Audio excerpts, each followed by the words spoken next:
Plusieurs dizaines de roulottes qui se trouvaient sur le site du camping Domaine du Bassin à Saint-Bonaventure. C'est une petite municipalité située le long de la Saint-François, au nord de Drummondville, bien, seront fort probablement irrécupérables.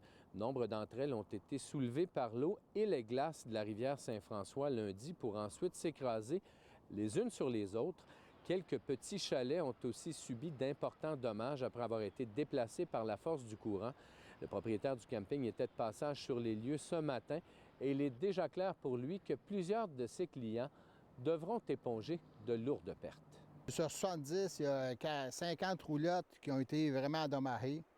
On me l'a dit quasiment scrap. Bon, on n'aura pas de saison. On n'est pas capable de fournir de l'eau et de l'électricité aux campeurs parce que c'est pas sécuritaire. Par ailleurs, à Drummondville, les équipes de la ville font aujourd'hui le tour des sinistrés frappés par les inondations de lundi afin de prendre leurs coordonnées qui seront ensuite remises au ministère de la Sécurité publique en vue d'un éventuel soutien financier.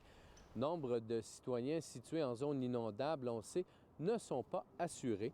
Quant aux critiques dans l'espace public concernant ces inondations, bien, la Ville précise qu'il est impossible pour l'instant de montrer du doigt un facteur précis, mais qu'un bilan sera assurément fait ultérieurement. Là, on collecte des données, on voit comment la situation évolue. La deuxième phase, c'est l'action. Là, on met en place tout ce qui peut être fait pour s'assurer de protéger les citoyens. C'est ça notre grande priorité. Et dans un troisième temps, là, il y aura le bilan, assurément. Des fonctionnaires du ministère de la Sécurité publique viendront d'autre part à la rencontre des sinistrés en soirée jeudi à Drummondville. L'heure et le lieu de la rencontre seront précisés sous peu par les autorités municipales. Ici Jean-François Dumas, Radio-Canada, Drummondville.